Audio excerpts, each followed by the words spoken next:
যারা আমাদেরকে ভয় পেত, আমাদের নির্বাচন করতে দেয় নাই, দিনের ভোট রাতে নিয়ে গেছে, তারা কিন্তু ফলাফল তাদেরটা পেয়ে গেছে। জনগণ তাদেরকে বিদায় করে দিয়েছে এবং তাদেরকে পদত্যাগ করতে বাধ্য হয়েছে, তারা দেশ থেকে পালাতে বাধ্য হয়েছে। এবং দেশে যারা আছে তারাও কিন্তু কি খারাপ অবস্থায় আছে, কিভাবে পালিয়ে আছে তা আপনারা জানেন। তবে তাদের মধ্যে কেউ কেউ ষড়যন্ত্র করার চেষ্টা করছে। তা আমরা সকলে একটু সচেতন থাকতে হবে, যাতে করে তারা আর এই বাংলাদেশে কোনো ষড়যন্ত্র করতে না পারে। আমরা যদি ঐক্যবদ্ধ থাকি তাহলে সেটা পারবে না।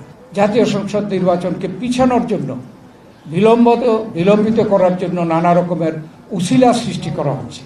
যেমন একটা উছিলা বলা হচ্ছে সংস্কার করা হবে, কিন্তু আমরা জানি যে 14 বছর যাবৎ এই শেখ হাসিনা ফ্যাসিস্ট স্বৈরাচারী সরকার দেশের সকল ক্ষেত্রে ধ্বংস করে দিয়ে গেছে। এবং এটা যদি মেরামত করতে হয়, এই ক্ষেত্রে যদি সংস্কার করতে হয়, তাইলে একদিন দুদিনে, 1 মাস 2 মাসে এটা সম্ভব হবে না। এটা চলমান বিষয়। তাই সকলে মিলে আমরা এটার সংস্কার করব। 2 নম্বর হচ্ছে যে আমরা ভোট দিতে পারিনি, যাতে করে জনগণ ভোট দিতে পারে। উছিলা সৃষ্টি করা হচ্ছে যে ভোট হোক আগে কি লোকাল গভর্নমেন্ট ভোট।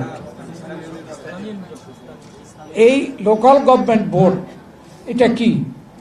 এটা হচ্ছে ইউনিয়ন কাউন্সিলের ভোট, চেয়ারম্যান মেম্বারের ভোট, উপজেলার চেয়ারম্যানের কাউন্সিলরের ভোট, পৌরসভার মেয়র কাউন্সিলরের ভোট।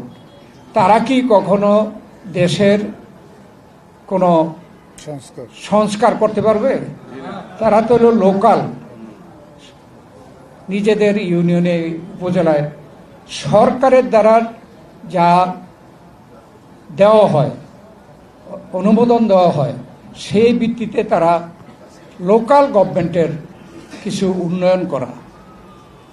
কিন্তু সংসদের কাজ হচ্ছে সংসদের আইন ঠিক করা, দেশের পৌরনীতি ঠিক করা, দেশের বৈদেশিক নীতি ঠিক করা, দেশের আইন শৃঙ্খলার নীতি ঠিক করা। এগুলো তো আর চেয়ারম্যান মেম্বাররা করে না। অতএব আজকে প্রয়োজন কিন্তু জাতীয় সংসদ নির্বাচন। অতএব এইসব কথা বলে যারা উছিলা সৃষ্টি করতে চায়, আসলে জাতীয় সংসদ নির্বাচনকে বিলম্ব করতে চায়। আমরা জাতীয় সংসদ নির্বাচন বিলম্ব হলে আমরা মনে করি এই যে সরকার, এই সরকারের ক্ষতি হবে, দেশের ক্ষতি হবে, জনগণের ক্ষতি হবে।